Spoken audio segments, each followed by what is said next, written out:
Hello, everybody. Welcome to the Shit Guys Talk About. I got my man Manic Genius on here, Taj, CLS, and Jessie the Barber. So before we jump into these topics, man, how's everybody doing? What's up? Feeling good. Doing all right, doing solid. All right, we got Jessie back this week. Jessie, you doing all right today?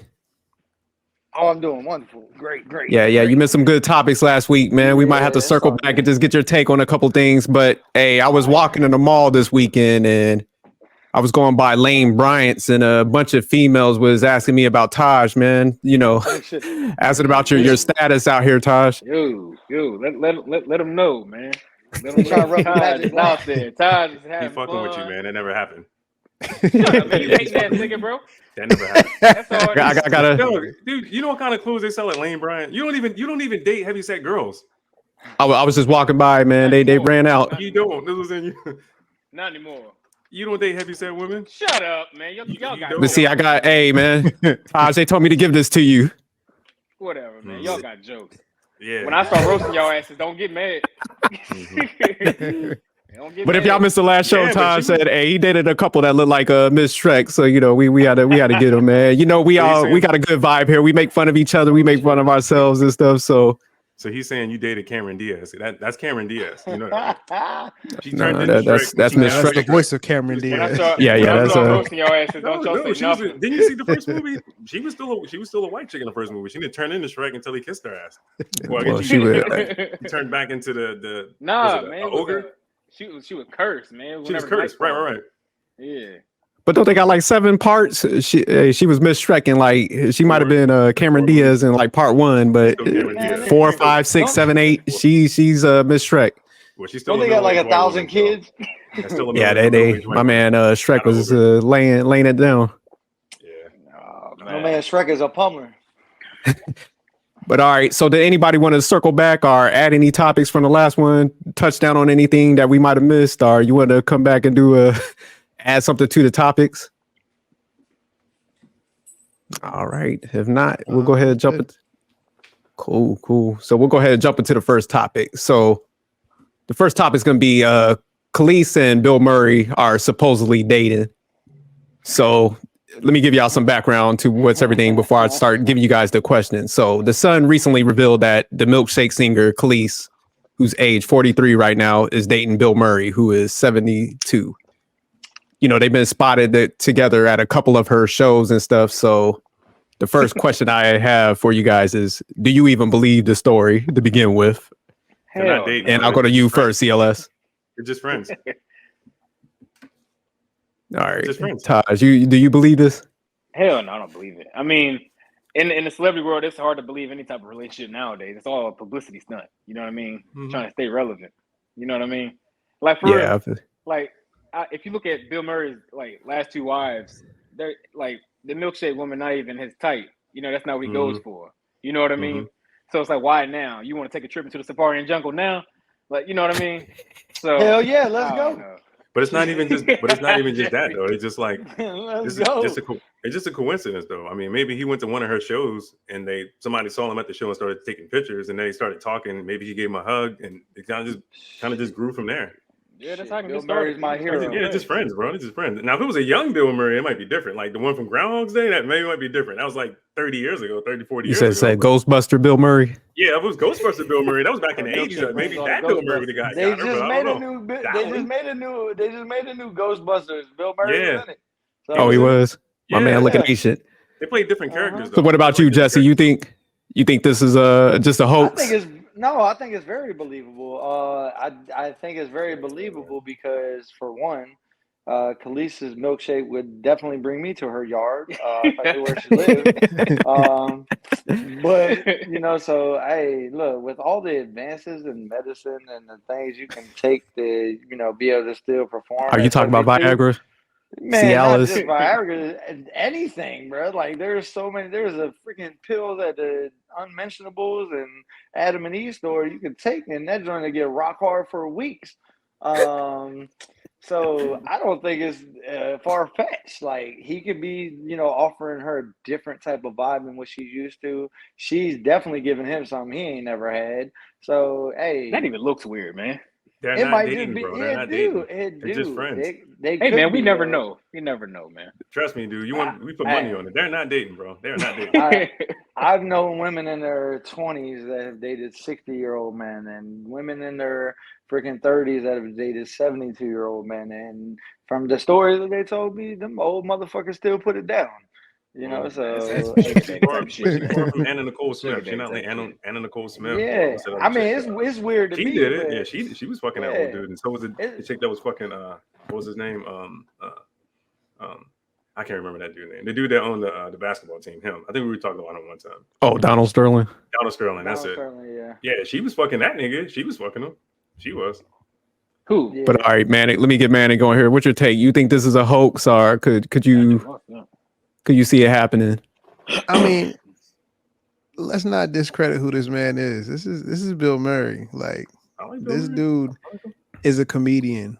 This dude is probably fun as hell to be around. So I don't think that necessarily they're dating, but she might just generally like his company because I'm sure he's still a funny ass dude. So at the end of the day, when you're a funny, cool dude, you know, people want to be around you, and she probably enjoys his company. So they probably hang out all the time. He probably go to her house. He probably go to his house, whether or not, you know, she's sleeping with him. That's I don't know about all that, but you know, I hope he is because she's still fine as hell. Yeah, no, I mean, it wouldn't surprise me either way, but I just think he's a funny ass dude, and you know, when you become a funny ass dude, it's just a natural attraction to people wanting to be around you. And I think she's like, oh shit, this is a dude, and he's probably like, okay, this is a woman with some status and whatnot. She seems pretty cool. She wants to be around me. Why not? So I think they're having a good time, just kicking it, hanging out with each other. If they cross that line, you know, maybe, but I think they just having a good time, just kicking it. I can agree with that. Yeah, I think because I think they both experienced losses. Like I think he lost his wife recently, and she lost her husband. So I think it is probably some of that. Just like, hey, like we both she lost her second husband. Okay. Yeah, because that was right after Nas, right? Yeah, Nas was her first husband. She lost the second. Okay. He died. The second husband died of cancer. Oh wow, didn't know that. But she has a son. She has a son with Nas. Yeah, so I like what Manic was saying, because I do think like if you got somebody with good sense of humor, and I think it's probably like therapy somewhat for both of them and stuff like that. So yeah, I thought it was kind of a hoax, but I do have some questions, taking it off of them, just, kind of going to these relationships where they have that age gap. So the first question I have is, why do you think there's a stigma when there is a big age gap in a relationship like this? Especially when it's a female and a guy. And I'll go to Taj first. I mean, I don't really think age is really a. I'll put it like this. I'll just say this: you got some women out here that like older men. Just like you got guys that like older women. I don't think that's ever going to change no time soon. Mainly, people aim for experience. Maturity, you know what I mean, and stuff like that. I don't know. I mean, me myself, I like older women. I've never dated anyone younger than me, So, and my reason is because of maturity, experience, and et cetera, et cetera. So, I don't know. It seemed a little weird, but. All right, I'll come to you, CLS. Why you think there's a stigma when there is a big age gap, in a relationship like this? Between a man and a woman? What was like an older guy dating a younger woman? Well, like a woman dating an older guy. Just an older guy? Like the scenario, Kelis and Bill Murray's. I don't know. I mean, like... Corey don't care. Not really. I mean, like... I don't know, dude. I mean... All right, Manic, I'll come to you. Oh no! I'm laughing at Jesse. He over here a fucking chemist. He's like 2 parts grape juice. Yeah, he over there making an elixir. 1 part wine. 1 part wine. Yeah, I know it's juice. Oh yeah, lemonade with the blueberry. All right, this ain't no mixology class. What's going on? Yeah, all right, man. Stella Rosa. Good, man. This is tequila too. She doing good though. It's probably good though. Yeah. Nah. You put Hennessy in there too. Where did you went Tupac, man? Hennessy God. and hot wings, huh? You on that Hennessy and hot wing diet? You already know. Oh, Hey. Sorry, Manic. Let's the stigma. I mean, I think there's obviously a stigma when a young woman or a younger woman is dating a man who's much older than her. You know, the stigma is, you know, this man has built resources, has resources, and this woman is coming along, you know, ready to extract those resources. So that's just a stigma because, you know, that's what we see a lot of times in society. You know, you'll see a guy who has, you know, a lot of resources, whether it be in wealth or, you know, influence or power. And you'll see on his side will be generally, if it's not a woman he's built with, it'll be a very attractive younger woman. So, I mean, that's just the stigma of society. So, that's, you know, some men like younger women, some men like older women. It's just a really matter of preference. But I feel like there's definitely a certain category of individuals who, you know, like young women. So when they get money, they can get exactly what they want with them. I think if it's flipped in reverse and you see a younger man with an older woman, I don't think it happens that much in society. Not to say that it doesn't happen, just to say it doesn't happen as much, especially with elite women. Like I don't think a lot of women who make it to a certain tier then turn around and say, hey, let me get that young, fine dude who can't really do nothing for me other than just look.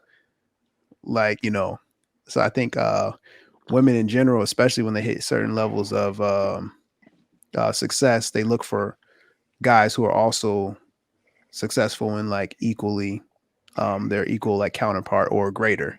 I think it's in that hypergamy type situation where women always want to date up. So even if they're successful, they want to date a guy that's more successful than them. At least their same level or more. That's not the case with Cher. You know, Cher. Yeah, Cher and Madonna. I think they. Yeah. Cher's boyfriend is like 35, and Cher's like in her 70s. Shit, J-Lo dated her back. There's outliers in every data collection, so definitely Madonna and Cher would be those outliers. You know who Benji Madden is, right? You know, any of y'all know who Benji Madden is? Good Charlotte. Nah, I remember the name, but he's married to Cameron Diaz. Oh, okay, yeah, that's right. I forgot. Yeah, he's like 44. I think she's like what, mid-50s. See, that ain't a bit too much of a gap. That's not too bad. That's not like too bad. Not too bad, but still. And yeah, but that's not the common thing. I mean, if you just look at it across the board, he got money. She got money. They're both famous. Just I say equally famous. I mean, but he's more famous. Cameron Diaz and the Benji dude. He's in the music world though. Cameron Diaz is a movie star. She's an actor. She's a And I just put it this way: I know who Cameron Diaz is. Nah, he's pretty big in the music scene. Music scene, but you don't listen to rock music though, so you probably don't know who he is. That's what I'm saying. Okay. If you listen to rock music, you're not a rock fan, so you don't know who he is. But I love rock. What do you mean? I'm just saying. I got a rock star tattoo on my chest. Hold on. You don't know who Good Charlotte is? This thing is always I love rock and roll. Yeah. That's like old stuff though. I'm talking about like new stuff though. He's like our age. We're the same age as him though. He's 44. Yeah, but he ain't came out nothing recent. That's why I think too many people forgot about him. Because I remember the group back in the day, but I haven't really heard nothing new. But Jesse, let me get your take on this. Why do you think there is a stigma when there is a big age gap in a relationship? Because it's I mean, to a certain degree, it's nasty. Like, one, you're old enough to be their grandpa, bro. Come on now. Or, like, you just think back to, like, when this person was 10 years old, this person was already 40. And you're like, ew, fuck. Right? So, I mean, honestly, I think it's just, like, when you talk in terms of age gap, like, it doesn't really matter as much as long as there is maturity levels that match. You see some of these older dudes that are in their 60s, 70s, they really want to live. They want to live like they're young. They want to stay young, and being attracted to a younger woman is basically like how they see themselves. So when they go after it and and get that woman, they already have everything that they need in life to be able to be there for a woman, protect her, provide, things of that nature. They've grown up enough to where their maturity levels can match a 34, 35-year-old woman. Whereas because women, they mature a lot faster. So you rarely see women dating younger I think for that reason, not really success reasons, but understanding that men really don't start to mature until they get past 30. And even then, that is not a steep slope to climb or by any means. This is a real level, slow grind to grow and mature. And the women our age, they don't do that at the same rate. Women mature faster. And I think the lure for guys is they want that pretty young thing on their arm. Even for 30, 40-year-old men and men like myself, my last 2 relationships were 10 years younger than me. And I went through hell with that shit. Just because they're pretty on my arm doesn't mean shit. They fucked up mentally. They, so it's they're not even on the same level as me in certain areas. And there's such a difference in that age gap for a man and a woman. For a woman to be younger than a man, I think it's just less judged in our society because it's normal. Even a 10-year gap, woman in her 20s, she dating a man in her 30s, everybody's all for it. You don't really get weird until you're talking about a 20-year-old with a 50-year-old plus. That's when people start having their opinions, and some people actually embrace it.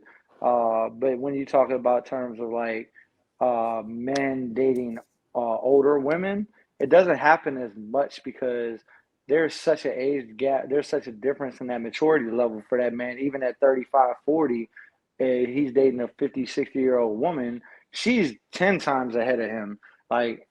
Sometimes they just don't match well. But when you take the opposite end and you talk about a woman being younger and a guy being older, there's a much closer gap in maturity. So I think that's why it's more common, and it's been happening for years. It's not just starting, I've heard plenty of women that be like, oh, that old man got gray hair, a little bit of wrinkles, and they're just attracted to him. It's what the fuck is wrong with you? I got hold the fuck up. That's what you want? You want an old fucking person?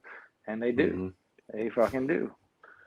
Yeah, that's what I was gonna ask, because I think there is the physical thing to it, because I think guys, unless I know Manic was talking about the outliers as far as females that get famous and take care of themselves to a certain degree. I could see a guy going for a J-Lo or something like that, or Cameron Diaz, sure. But or Cher. I think for the most part, when you see that big gap in females, just kind of there's a few of them, but. Shit, I'll take down Oprah. Shit. Hell yeah, I would too. You and me both. You and me both. Y'all tripping. You and me both. Damn right. I'd take Oprah straight to Pound Town. Damn right. You be holla at your boy. You be taking flying helicopters to Whole Foods and shit.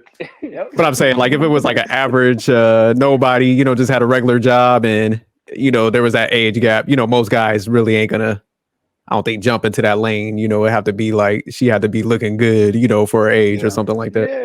She was good for her age.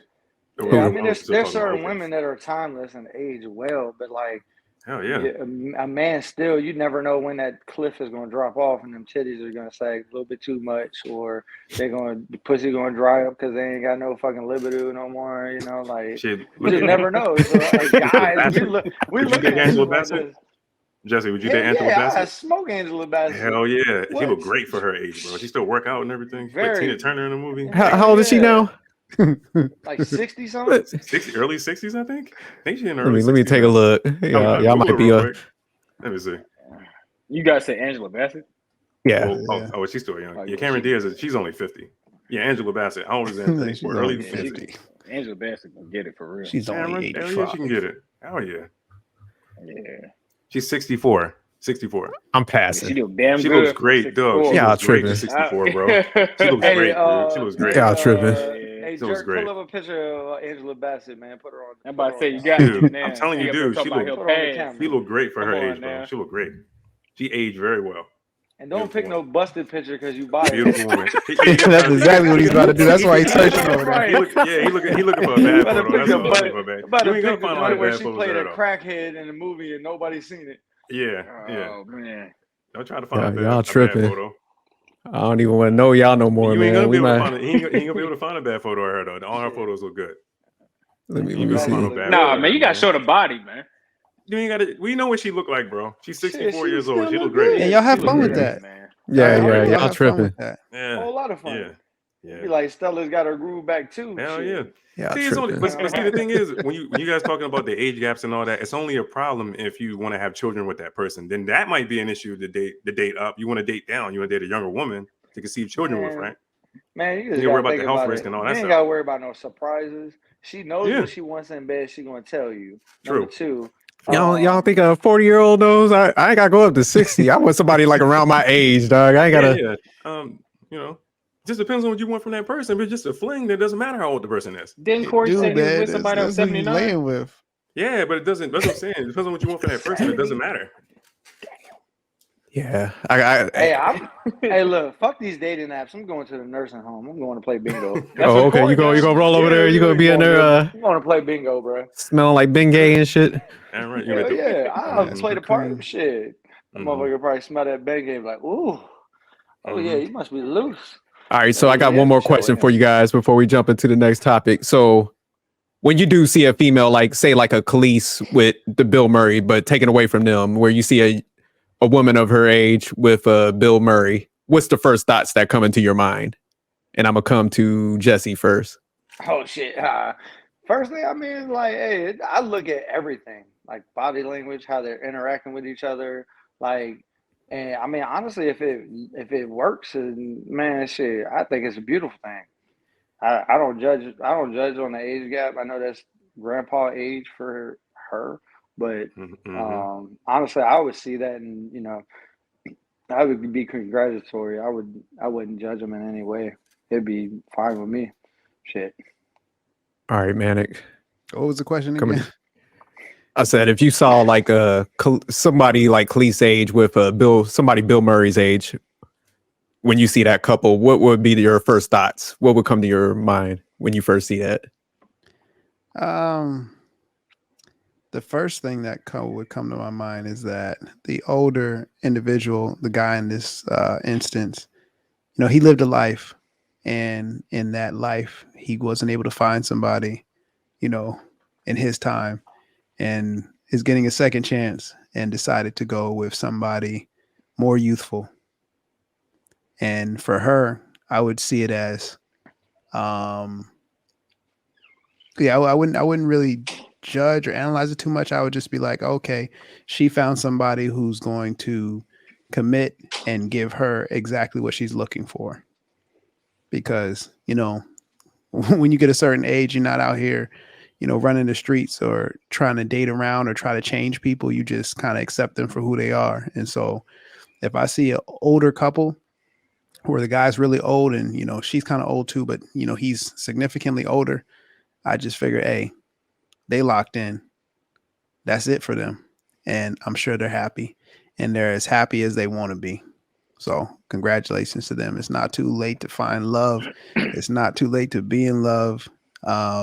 And you gotta be realistic. I know with older people, them motherfuckers tell you exactly how they feel. So just dealing with that on both sides, with men and women, it's like, you know, they're having conversations, and you know there's gonna be a lot of compromise and, you know, understanding, and none of the petty BS, because, you know, quite frankly, they've both been weathered through some storms. Yeah. All right, let me go ahead. All right, how about you, CLS? What's the first thing that comes to mind when you see a couple with that age gap like that? They might be friends. They might be just friends, or they possibly could be dating. Maybe. I mean, it just depends. I went to the mall once and I saw like the same situation. I mean, but in this case, well, I mean, clearly Kelis and Bill Murray don't look like they're related, so people are going to think that they're probably dating, just friends, or maybe coworkers, something like that.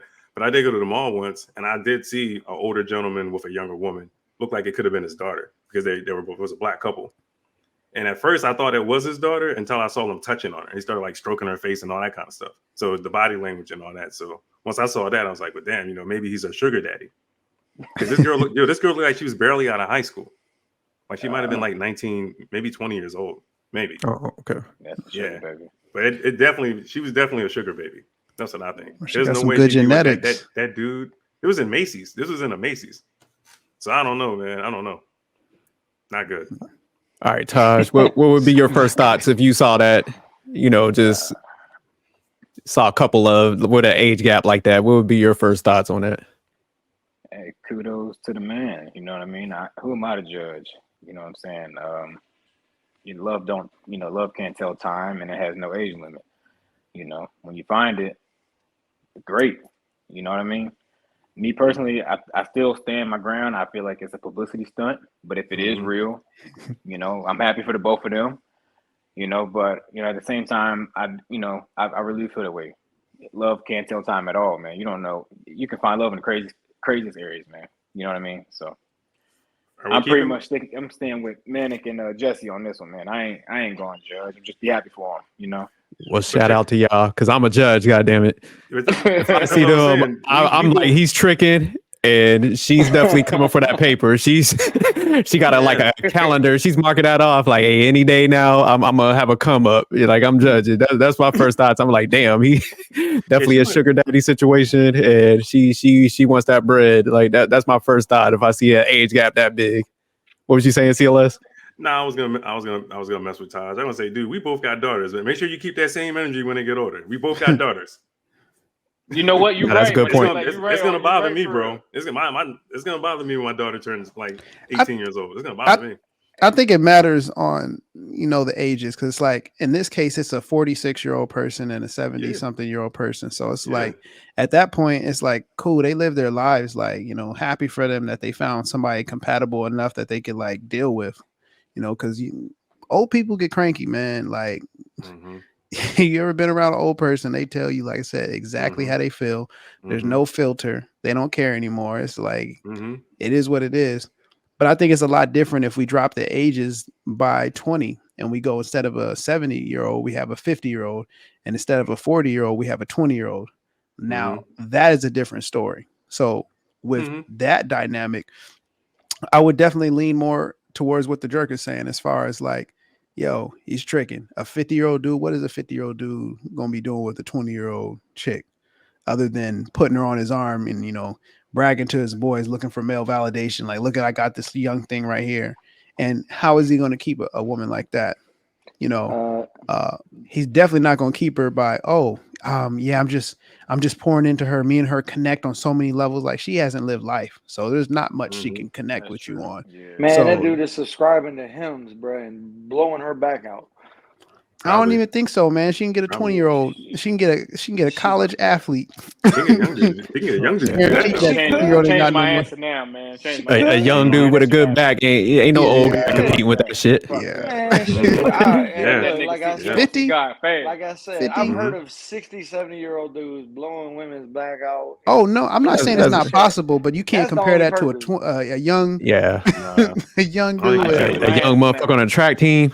But that young dude might only be able to provide her with good sex. Like, he ain't providing her with financial support. He's not definitely tricking. Definitely. So we back to the jerk's point. He definitely ain't providing her with any type of emotional support, because he ain't matured yet. That dude is still young. He fucking all these other bitches. Man, that girl gonna go crazy chasing after this dude, busting out the windows of his car, bleaching his clothes.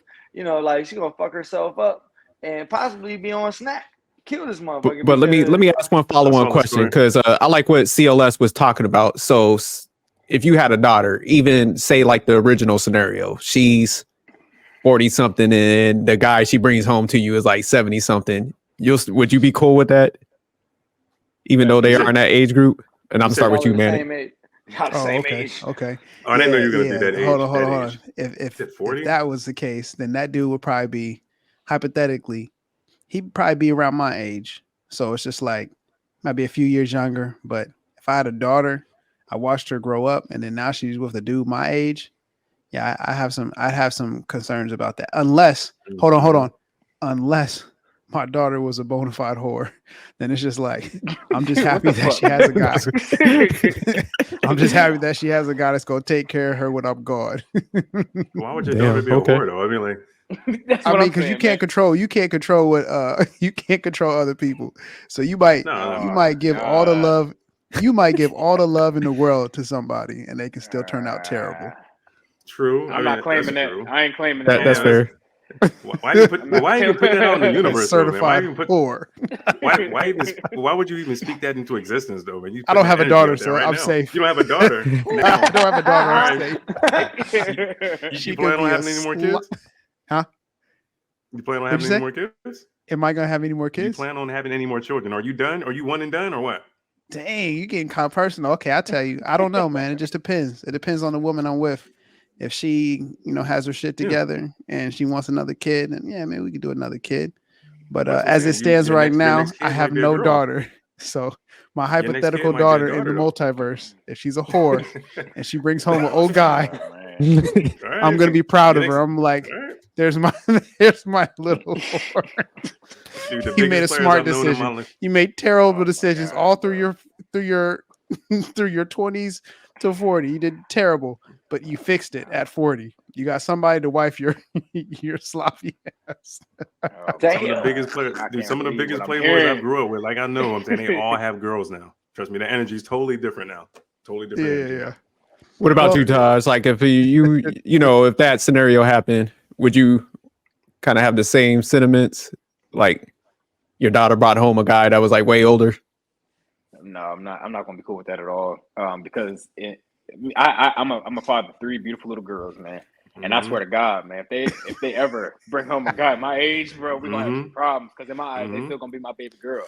You know what I mean? Like, no, that's just not gonna happen. So yeah, I'm changing up my answer completely now. I know you would. I know. So what is this you talking about? To my attention like that, I wasn't seeing it like that at first, man. I was not seeing it like that at first. That's a big no-no. Yeah. I don't care if we get to countless arguments. Ain't no way in hell. Otherwise, like, you want me to send him to heaven fast? Like, because that's what's gonna happen for real. Yeah, you're gonna see Jesus a lot sooner than expected. Hell yeah, he grew up my generation. My generation is all effed up, man. I don't care how you look at it. So I'll be damned if you be with this person here. No, because I know how overprotective you are. So I know damn well you gonna change that answer. I'm very protective. So yeah, I know you are. That ain't finna happen. So CLS, we kind of know your sentiment, but that's how you feel. Your daughter bring home a guy that's way older. You hell yeah, you ain't going for something. I mean, I can't control who she date. Remember, we talked about that before. We all talked about it before, like earlier in another episode. But yeah. So hold on, I got a question for CLS and Taj. What if your daughters brought home dudes that you just didn't approve of, just based on their lifestyle? What would you be? Practice. Yeah, I've already practiced. What would you be able to do? I mean, what realistically do you think you could do as a father? Physically, you can't do. I'm gonna give you 2 scenarios. I'm gonna give you a scenario when they're 16, so they're under still your guidance as far as like you're being a parent. Let's say 16-year-old, your daughter is like, hey, this is a guy I like. He's a knucklehead. You can see he's a knucklehead. He ain't about nothing. Ain't got no future. You could just tell. What do you do in that situation? You want to go first or me? You can go first. Okay, me? Like, honestly, I'm going to be straight up with you. I'm going to tell her how it is. I'm like, look, I don't want you being with a guy like myself. Your daddy was a knucklehead. I still am in some cases. You know what I mean? I don't want you, like, dealing with that shit. Like, that's why I take my presence in her life very seriously, because I'm the first man they're going to see before they go out here. You know what I mean? So if I really shape myself properly and trust my parenting, I ain't got to worry about them bringing home no dumbass like myself. You know what I mean? Because they ain't going to see that here at home. Now, I understand, every girl go through that whole bad boy phase. That nigga just going to die because they my queens. You know what I mean? And if nobody comes up in here and treat them as such, we got a big ass issue. You get what I'm saying? So that's just my take on that, hands down. There ain't no glorified or way of looking at it. That's just, no, it's both of their ass. For one, you making me look bad because I raised you. I thought I raised you better than that. You bring home this fool. We're gonna have issues. You know what I mean? I can't do that. No. So, which is there ever a point? Same scenario, Taj. Your daughter's now 26. So she's on her own. She brings home this guy. Let's say she's pretty successful. She's good. She take care of herself.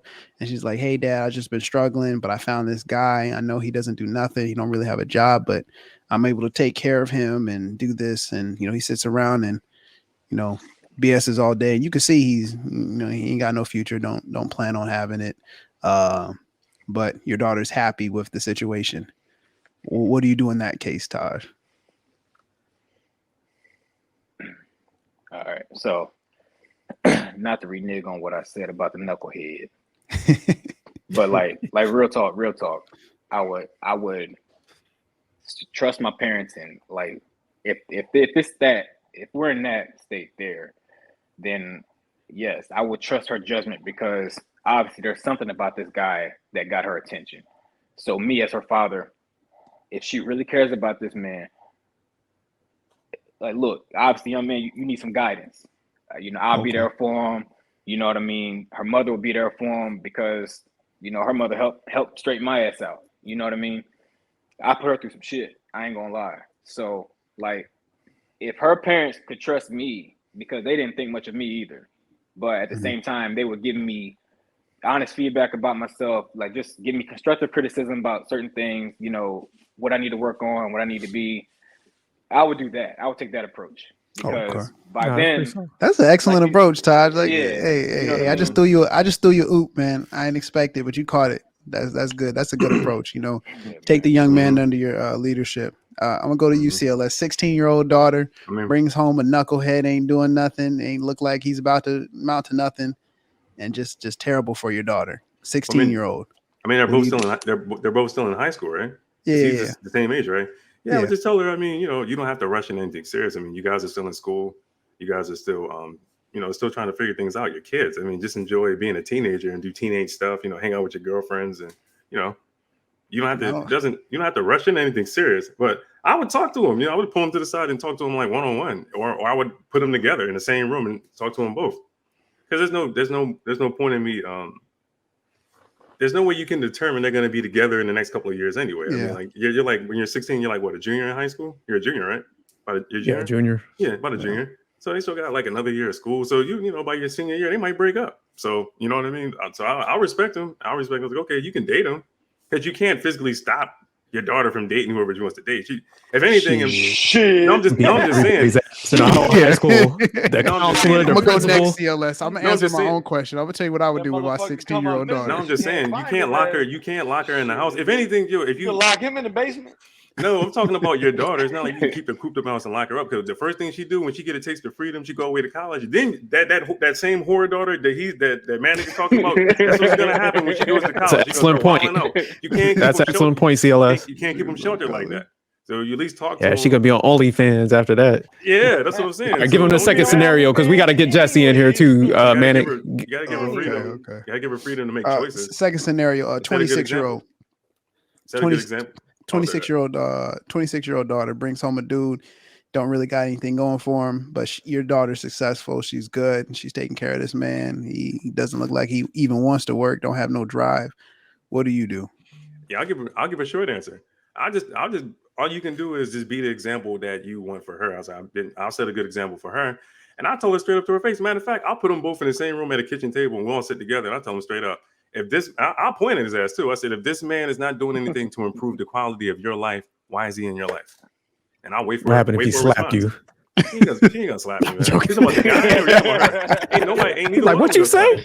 Ain't no slap me. It's like what? Nah, I pointed. It's like, dude, what are you doing? What is your 5-year plan? What are you doing? What plan are you putting in motion to improve the quality of my daughter's life? If you ain't making her life better, why the fuck are you here?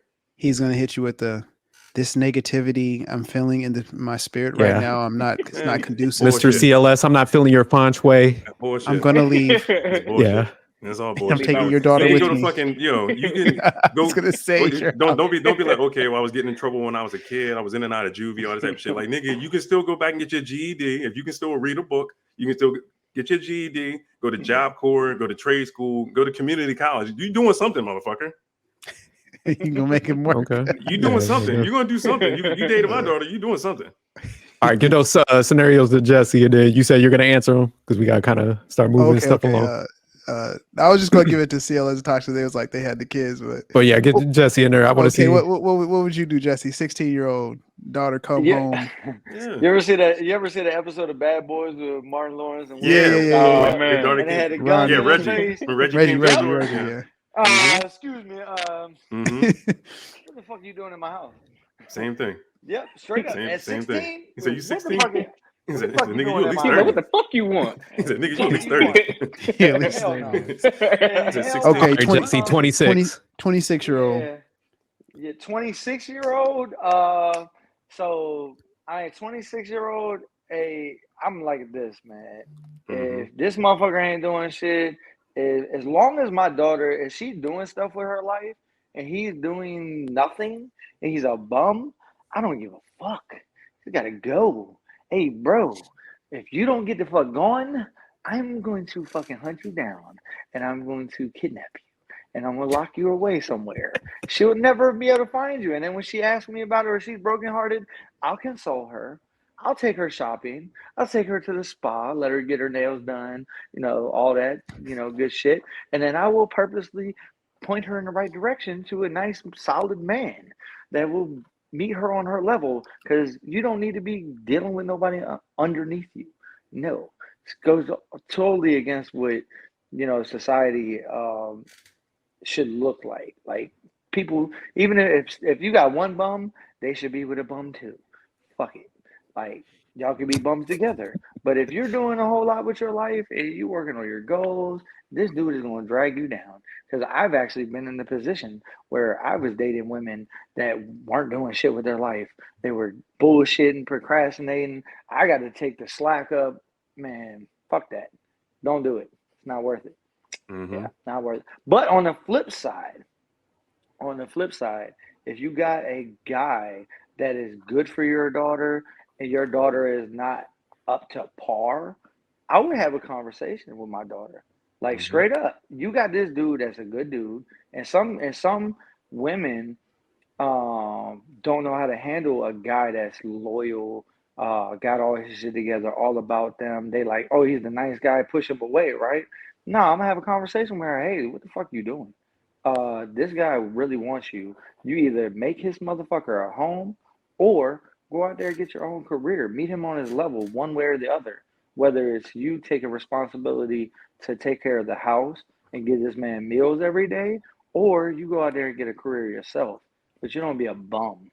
I just threw a little bonus answer in there, though. No, that's a good perspective, because I don't think enough people touch on that. We probably gonna have to circle back on that one, because I do want to touch that, because that is a good point. So, all right, Manic, answer your questions. Yeah, I'll answer your scenarios. At 16, my daughter comes home, brings a bum. I'm just going to hit her with okay, yeah, he's cool. And then I'm going to conveniently find thousands of extracurricular activities that she can do that's going to take her away from that guy. And if she decides, I don't want to do none of these 1,000 extracurricular activities, then I'm going to hit her with there's going to be something she's going to like and take. Yeah, like basketball or tennis or piano or something. Yeah, piano it's going to go something. Yeah, exactly. Or painting, whatever. It's going to be arts. It's going to be something that suits her. If that doesn't work, then I'm going to conveniently switch jobs and we're going to move. And far away. This is going to move to another state. It's like, oh, I'm sorry, honey, but this is for promotion I have to take. And she's going to be going to a different school district. And I'll be making sure I monitor her calls. And she will never forgive you. If you buy her cell phone, that's pretty much what it is. You buy her cell phone, you can track, you can monitor everything. Yeah. Dad, I hate you. You ruined my life. Yeah, right. But it's gonna be like, hey, baby, I was giving you a better opportunity because I had to go get this job. So I mean, she'll never know that I just did it to get her away from that dude. And for her sweet 16, for 5 years. And for her sweet 16, Manny gonna buy her that Porsche, and she gonna use that Porsche to drive over to his house to pick him up. I can hop out the cake. Wow, I'm here, baby. She gonna pick him up from a bus stop. That shit great. Yeah. And then she gonna run away. You gonna have a runaway teen. At 26, and the car daddy bought. I think Taj is. I didn't even think about this, but I think Taj is best. He had a really good solution to that, as far as like, hey, take the young man under your wing and try to like see if you can guide him towards something. at 26, I really can't do too much. I would just make sure that my daughter's on birth control so that this guy won't have to be in her life for forever. And then kind of just let it play its course. I'll I'd probably like throw little subtle jabs here and there every once in a while. I'm like, oh, did you see such and such that you graduated? He also graduated with you at the same time. He's a doctor now. I'll just be randomly talking about guys like, oh, he's an attorney. I really like him. Yeah. Remember that one guy? He works at Wawa. He has a job. Like, so he's like head cashier at Wawa's or something. Yeah, right. And then I'd invite that guy over constantly and just kind of like slowly, burn him to where he gets the realization that like, hey, your dad is not feeling me. Like he pretends to feel me, but the subtle jabs, I'm not feeling this. I feel like it's disrespectful. I'm like, no, it's not disrespectful. Just come over. I'm just going to talk about money and finances and like being a man. That gonna sleep on your couch. He ain't going nowhere. He's like, I don't give a damn what your dad say. He gonna be in your basement like Big Tigger. He gonna be in your bedroom trying on your robe. Like I can't stand his ass, but this couch. In your kitchen making a sandwich. I'm like, oh, intruder. I'm defending myself. But before we jump into the topic, I'll address both scenarios. With me, they're both going to lead to an ass whooping. But I do like what Taj was saying. Yeah, I'm going to whoop his ass in both scenarios. But I'll get him some help. Like at 26, I'll be like, all right, you got to get your shit together. This could happen again, Come work in this construction or something. Yeah, right. Crazy, man. Great perspectives. I like what you introduced, Taj, because I think that is a good approach though, because I do think sometimes like guys might not have their stuff together, but if people could believe in you and put you on the right path, you never know. That guy could be loyal as hell and do a 360. Because I ain't gonna lie, I wasn't shit either when I was young, so it had me thinking. I'm like, yeah, it makes sense. Nobody would think I am who I am if I stayed on the path that I was in. I ain't gonna lie. But that guy, that young man, he has to be willing to follow your if you're trying to mentor him, and guide him, he has to be willing to listen to you too. If he's just like one of these young knuckleheads out here now, just like, man, fuck that old ass nigga, you don't know what you're talking about. Fuck that nigga. You're trying to hear that nigga, you ain't my daddy, nigga, you ain't my father, nigga. That's why I said you gotta get your ass whooping. That's what I'm saying. That kid, humility. Yeah, that's the kid. That's the kid you don't want today. He said, fuck that nigga, man. Yeah, you gotta whoop that ass first. It'll catch their attention. It emphasizes your seriousness. Shit, what if you get your ass whipped though? It would never happen. I fight dirty, dog.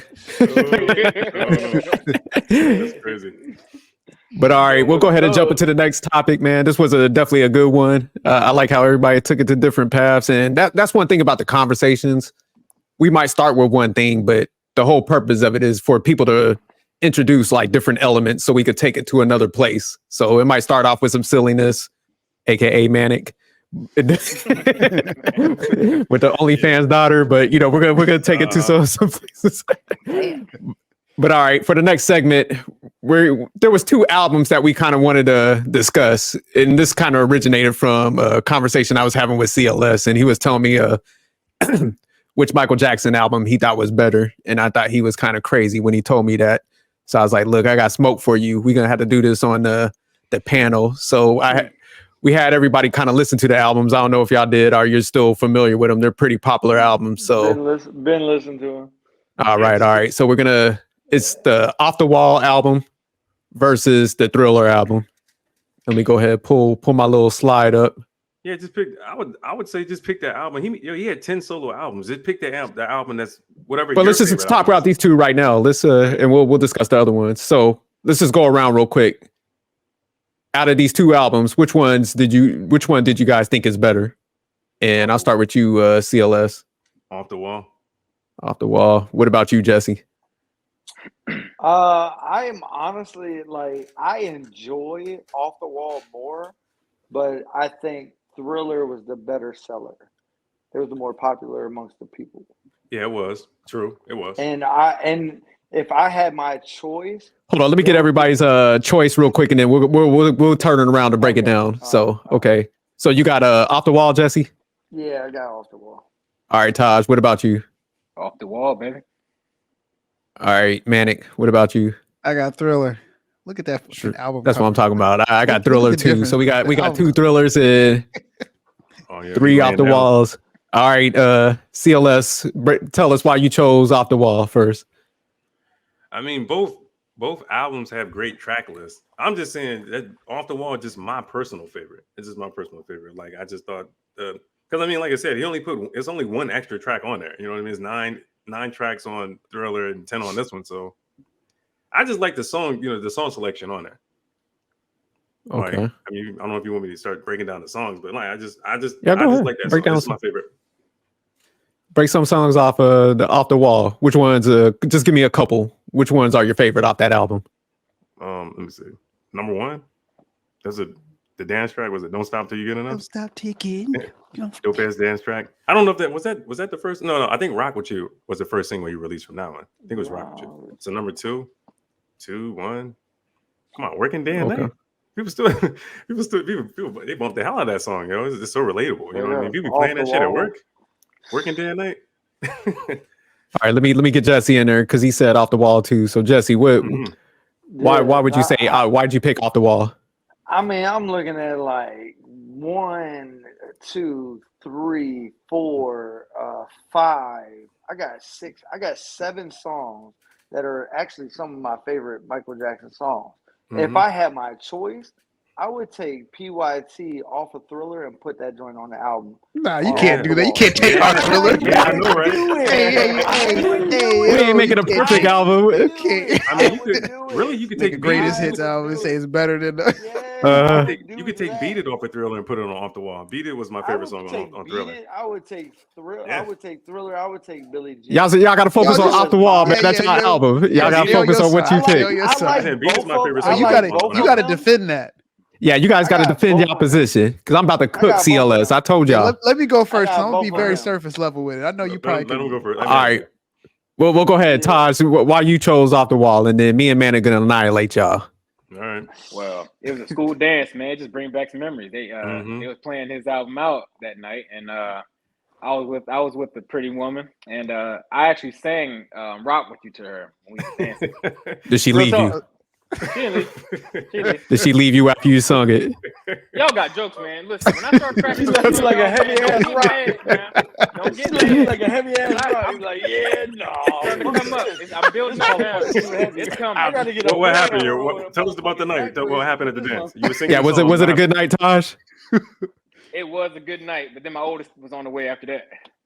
Oh, okay. Damn, okay. Shit, so I see why you chose Off the Wall. Okay, all right, that makes sense. Baby, yeah. There you go. That's what Otis was being. All right, Manic. Before we start going in on Thriller, why it's a better album, I just want to say, before I release you, fuck CLS and fuck Off the Wall. So go ahead, Manic. Yeah. All right. I'm gonna break it at a very surface level because these musical tracks are not as sentimental to me. Just starting with the album cover. Look at Michael Jackson Off the Wall. My man just standing next to a brick wall. His contrast is off. You can't even see where his hair and his skin separate. That's what I'm talking about. This might have been why he was like, dang, I need to lighten up a little bit. This single photo might be the reason why Michael Jackson got the skin treatments. This is a bad photo. First and foremost. Look at the photo on Thriller. It looks like he's gone, it looked like he get women. Like this looks like the first Photoshop. Yeah, his hair's glistening.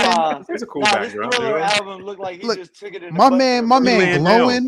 Look, you see the little light in the background. It's just spotlighting him. He got the Jerry Curl going. Look, every single hair strand is purposely laid. Like my man was, he was on one on this. Got the shirt popping. You can see a little collarbone. But the one Off the Wall, the brick wall, that looked like he might be in a club or some shit. He might be in like some club, some hole in the wall. It looks like he's on the side of the club, on outside, because he couldn't get like in. he got kicked out. Like he had a rough night. He gonna go in the club. You can't come in here with that.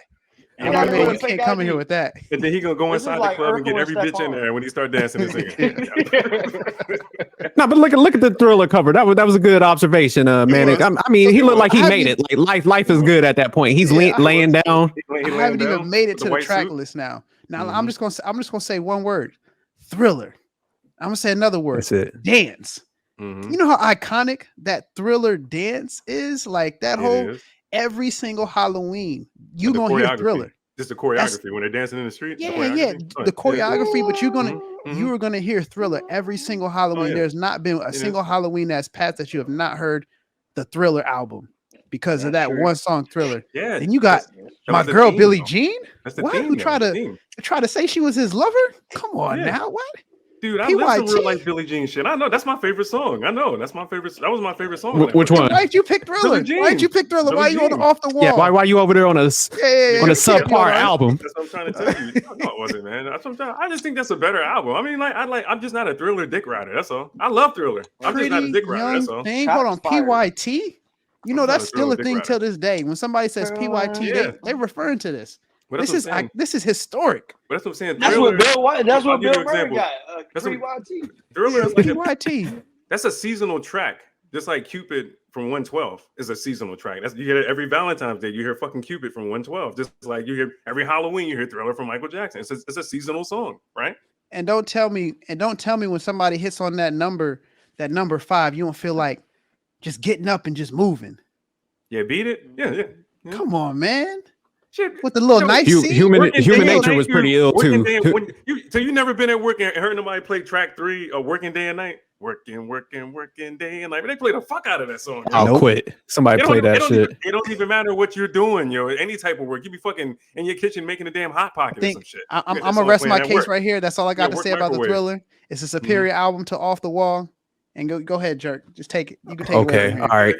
Good. So I do like Off the Wall was a good album, but Thriller, I think the reason why it was just a better album because I think Off the Wall was kind of standard what Michael Jackson was doing with the whole disco stuff. So I think Thriller's when he got like super creative, started introducing the rock because Prince was on his neck. I think that's when he kind of showed like his creativity and the different dimensions that he was able to do as an artist. So so I think that's why he definitely showed his creativity, his executive producing and stuff like that because he started producing more on his album. So I think it showed like all that different stuff because I think on Off the Wall definitely it was a great album, but just heavy on the disco stuff. So he was like very comfortable. I think that was like the niche at the time, and Thriller was just that separation from that kind of giving Prince some heat. I know Janet Jackson was killing the game around that time. So, very competitive in the music world. Yeah. So with that said, I'm kind of feeling like Manic and I done took the victory on this. I mean, that's what I'm saying. The disco era, I mean, that was a thing during that time. So he was like, okay, well, let me put out let me give them something to dance to in the club. Let me give them something to really move. Manic up here talking about the cover photos and shit. You got a couple ballads on there. Glistening and shit. She's out of my life. That's a ballad. Number 7 is a ballad. But She's Out of My Life. But I ain't gonna lie, I think Rock With You, that's one of my favorite tracks. That's yeah. And that's let me see, number 9. Let me see, the lady in my life. I think that's a ballad, right? I mean, that's a ballad. That's a ballad. The Lady in My Life. She's Out of My Life. The Girl Is Mine. That's where he had what's his name? The guy from Beatles. I always forget his name. What, Paul McCartney? Paul McCartney, yeah. Nothing about the Beatles, man. I'm too young for that. Yeah. Todd's like, I think he helped produce a couple of tracks on both of these albums. I think Paul McCartney. Yeah, but he was on that one though specifically. Yeah, he was. Quincy Jones was on that. I Want to Be Starting Something. Quincy Jones. Yep. Yeah. Yeah. No, definitely. Sorry, man. We did a good preview on that one. I still think Thriller's the better album. Definitely album sales. Here's some facts. Yeah, I didn't. Go ahead. No, I was just gonna say I didn't think about that because I mean what you pointed out that is technically that is a disco album though. Off the Wall is a disco album. You did point that out. You just highlighted that it was a disco album. The difference between the two albums. So I did my homework. Oh yeah. No, facts though. Not facts though. It is a disco album. I didn't think about it like it is though. The sound because it was a different sound. He produced a different sound. And Thriller, like I said, man, it's like he said. It's like I think who said it? Was it Jessie that said it was just a more popular album? I think Jessie did say that. Just a more popular album at the time. So it was just a timing thing, really. Nah, it's how he came to the album cover. No, that did it all. You know how many the cover set the mood. He was like, man, look, I wasn't really feeling Off the Wall. He's like, CLS got me out here against this broke ass wall. I can give you 2. I couldn't get in the club. I can give you two other artists had an album cover, or whatever, laying down. Lionel Richie had one when he was laying down, and I think Teddy Pendergrass. Okay, hey, nobody was shining like Mike. Oh yeah, and Luther Vandross had one too. Mike was glistening on that motherfucker. Luther Vandross had one too. And he was like laying. He had an aura around him. The first nigga to use Photoshop. All them niggas was laying down, yo. They was laying down because they was laying down chicks. I guess. I don't know. Just getting chicks. That shit. But here's a couple facts, man. Off the Wall sold over 20 million copies worldwide. So I mean, definitely was a great album. But Thriller sold, I think, 70 million copies worldwide. Yeah, that's crazy. It was just a more popular album, like Jesse said. It's a better album. It's more popular. It's a superior album. But that doesn't mean it was better, though. It doesn't mean it was better just because it's sold. No, it was a little better. It's all right to admit defeat, guys. Sometimes you just gotta, when you're introduced like new information, you just gotta be accept it and embrace it. Yeah. I can understand Taj is still a little more sentimental with Off the Wall. He gave a good perspective on that. But CLS sometimes he made a baby to Off the Wall, so it's like. Dude, we can do CLS, what you're exhibiting is cognitive dissonance. You're break that down to him. Facts. Break that down to him. Presented facts. You're gonna break it down. Yeah. You can't process it just yet, but give it some time. Yeah, I guess, dude. I got it. I still have it on vinyl. I got it on vinyl. Do you have it on vinyl? I have the vinyl. Still got it. Both of them. Vinyl. But all right, we'll go ahead, man. No, this was fun. We're gonna start doing more. It's not like I don't like it. I got my own vinyl copy. Like the original, not this remastered bullshit they got at Target now. I got the original joint I got from a little mom and pop record store, like back in the 90s. Do you still got the jacket, the Beat It jacket, or? Had your jacket. But you might lying, man. I saw you with. You in the kitchen making fucking Grey Poupon sandwiches and shit. Listening to the Thriller, making Grey Poupon sandwiches. Motherfucker eating sandwiches with fucking. Come on, man, pull the jacket out. One day, just pull that jacket out. on the live, dog. Yeah, I can see you in the kitchen making Grey Poupon sandwiches, listening to Thriller in the background, trying to dance. Look at 2 left feet, motherfucker. You're like the Carlton Banks of the group. But nah, this was a fun segment, man. We're gonna go. But he can dance. No, I take that back. I take it back. Carlton can dance. He can't. He said Carlton can dance. He can. He can dance. That man can't dance. He can dance, man. He was in Michael Jackson. He was in Michael Jackson commercial back. Oh, for real? Oh, that's right. That's right. He was in there. Remember he did the commercial. He's kind of nice with it. He was in the Michael Jackson video and everything back in the day. Yeah, I forgot all about that. Yeah. Was it Alfonso Roberto? That brother solidified. Oh yeah. Oh, he is. Oh yeah. He's but all right, we'll go ahead and jump into the Reddit response because we getting kind of wrapped up on time. But nah, this was a great segment. We're gonna start mixing it up and doing different things and stuff like that, and having debates and stuff. But yeah, me and CLS gonna have a few of them. So any other debates pop up, we putting everybody on the screen and stuff. We're gonna start getting creative with this. So all right, let me go ahead and cue up the Reddit response. Man, you got the good eyes, man, and I'm gonna have you read. Give me 1 second.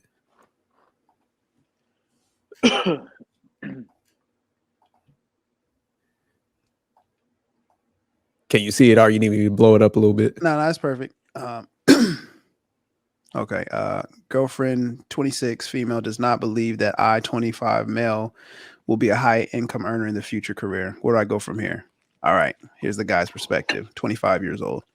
I've been dating my girlfriend for around 9 months. I've been working as an engineer at a leading global manufacturer for the last 18 months while she studied finance. I am earning reasonably well for someone in their mid-20s straight out of a university, but definitely not a high income earner, and have always had high aspirations for myself. We had a discussion yesterday about our future, and she said she does not believe I will be a high earning income in the future. I felt very dejected by this comment, as I have always believed that I am on a trajectory to becoming successful. I graduated top of my class at college, worked tirelessly to put myself through college with scholarships, as I grew up poor, and I managed to get into a good company despite all the odds that were against me. She, on the other hand, has never struggled and grew up extremely fortunate. I have plans to do my master's next year while working so I can further my career. When she said that, I felt hurt, as I always thought that she believed in me and saw my potential. She has failed her studies repeatedly, but I have never discouraged her and always tried to motivate her to push on. She also says that she wants to get a WFH job in the future, work from home job in the future, so I can look after the kids while she works outside the house. Oh, she also said she wants me to get a work from home job in the future so I can look after the kids while she works outside the house. I have no issues with her working in her future, as I know the benefit of a dual income household, but I would never put conditions on the type of work she does. Why would she do that to me? I feel like there should be some compromise, but there's none. I cannot be the one making all the sacrifices in my career. I'm struggling to understand her attitude toward all of this. I want to be with someone who pushes me to become the best self, and I question if she is that person. I really want to answer this question first. Go right ahead. Go in. Hey, Go man. in. Hey, my man, 25. She's 26. She's older than you, and she's seeing that she sees your potential, my guy, and she hates it. She despises it because it's a constant reminder of her personal failures. So what she's saying to you is actually a reflection of her insecurities, and she's trying to downplay everything that you're working towards to make her feel better about herself. And it's not that she don't like you or that she doesn't believe in you. She just does not like the fact that you constantly keep winning. And she has all these, and she's had everything handed to her and she's not winning. So she's a miserable person. You need to leave that broad and find somebody who's more aligned with being in the future. All right. Appreciate that. CLS. What do you think? Just based off this scenario, should he leave Dash or work it out with her? What do you think? Should probably leave her. Should probably leave her now because she's not. It seems like she's only concerned about herself and her career goals, her personal goals, and not so much him getting ahead. You know what I mean? It doesn't seem like she wants to work together with him to help him build his career too. And she's not supportive. Not very supportive. You know, of his goals, his personal goals, and what he's trying to do. She's only concerned about herself. So I would say leave her. Cool. What about you, Taj? I agree with the both of y'all because like the more sacrifices he'll make, it's kind of like this. Like you're helping her elevate and you're going down. Yep. Like after a while, you're going to self-destruct and go into a spiral to where you ain't even be on your shit no more. You know what I mean? Because now you're going to be embedded, making her better. And after that, you're just going to lose yourself in that process. So yeah, it's time to go. You'll be straight, man. You'll find somebody better for sure. Yeah. All right, let me get Jessie in her. Jessie, did you hear the scenario? Yes. Honestly, if she's already doubting him and his ability to provide and make high income, she's coming off as a gold digger to me. She really is. Move the fuck on. Because if you have that high of aspirations for yourself, then that means I take it you might know your worth and realize that like you ain't got time to be wasting your time with these little ass girls that can't see your value. If she can't see your value, that means she will try to take advantage of you. Yeah, bro, get out while you can. Get out while you can. Well, my take on it. I agree with you. I think she kind of came off like being real self-centered. And then I like what Manic was also saying, like, you could tell like there was some jealousy or something in there because I mean the kid's 25, you know, going to school, getting educated, working. I forgot what Phil, what was it, engineering or something? Yeah, like definitely not dumb. So to say like he's not going to be a high earner and he's already, you know, kind of putting them pieces together early in his career, it's like, damn, like, what do you expect him to be the CEO of the company in like week 1 or something like that? So it's almost like she had unrealistic expectations for him and stuff like that. Like it was like he was almost going to lose regardless. You know, even though he's kind of like fast tracking and doing good. So, yeah, no, I was just reading that scenario and I was just like, damn, like, definitely get out of there. What did he say her education was? Like, finance. She was going to school for finance. Is she working towards like her bachelor's or her master's too? Yeah, she's working towards her bachelor's. Yeah, and you got to think if they get married, man, you know how much fucking student loan debt they're gonna have if they finish a master's program. Well, no, he said he had scholarships and he worked, scholarships. Yeah, scholarships okay. And worked to pay through his college. So he's coming there, probably with minimal. Oh, okay. So okay. I see what you're saying. So most of that tuition, everything's gonna be covered from the scholarships and financial aid and all that kind of stuff. And he kind of mentioned that she comes from a wealthy background because he said like, hey, everything was kind of handed to her. Yeah, so that's it's just right. Like, she might be comparing him and what his high earning salary compared to where her family is coming from, and they might just come from wealth. So, and that's not fair. Yeah, that's generational wealth. That's not fair. That shit was passed down to her parents and passed down to her, and that's not fair. Yeah, that's a good catch. So you think there was some entitlement then, with her and then doing that dad comparison. Well, my dad was the COO or whatever, kind of pushing those like expectations on him now. Yeah. Yeah, I didn't even catch that. That's not a good thing. Yeah, he definitely needs to get out of there because she's just gonna drive him to the ground. Because my thing is like, if you're crushing somebody already from the start, like, and I think Taj was kind of hitting on it, and CLS also touched on it. It's just like, man, if you're with somebody, you're supposed to be like motivating them to a certain degree. So it's just like, if you're sitting there like killing their vibe early in the game, this dude, he's just gonna grow that resentment and probably start cheating and stuff. So that was helping build each other up and make each other better and make him, motivate him to push himself harder if he has to, but vice versa. I mean, like she shouldn't slack off and like just put all that weight on him, put that pressure on him. Yeah, especially that young. It's like, damn, 26, 25. 25 years old. You got plenty of time, Yeah, she's rushing him through like, hey, by 30, I want you to have $1 million portfolio. We should be on some yacht sipping some cognac. Like she's rushing them. She's like, look, get your shit together. Man. Jesse over there running from demons. Jesse getting work. Oh, I see you the all right camera over there, Jesse? Jesse, I see you running. The whole time? What was he cooking? Look like he was cooking. Running. Excuse me. Was you in the kitchen making flambe? Charcuterie board chef Jesse T. You was making all that noise for some crackers? Yeah. Show that plate one more time. I thought he was in there cooking something. I thought you had like Chilean sea bass or some shit. Yeah, I thought he was seasoning some stuff. He put all the work in his drink. Yeah. Yeah. I thought he was cooking something for real, like a real meal. Cheese, what the fuck salami, is that? cheese, salami, some tortillas. My man got a Lunchable. That's a Lunchable, dog. What you doing out? That's crazy. Damn, Jesse. Yeah, dude. That's crazy. It's all good. I thought you wanted to You gotta grow. My man was in there. I was like, damn, what's he cooking? It was like going in the jungle. I was in the jungle. I was trying not to be nosy too, for real. Yeah, I thought you was in there garnishing the plate, making all that noise. I'm like, damn, he must be whipping it up. Like, my man had 4 crackers and a piece of salami and 2 crab singles. Talk about a charcuterie board. Yeah, that's like a Lunchable. Yeah. Only thing you're missing is a juice box. That's it. It's my juice box right here. Ocean spray. I don't know. That's what I'm talking about, Jesse. It's the adult version of Lunchables. If Lunchables is an adult sponsor, hit us up. With the wine. Yeah. That's crazy. We got it. We got that. But you good now, man? You turned them crackers up. Goddamn. Yeah, right.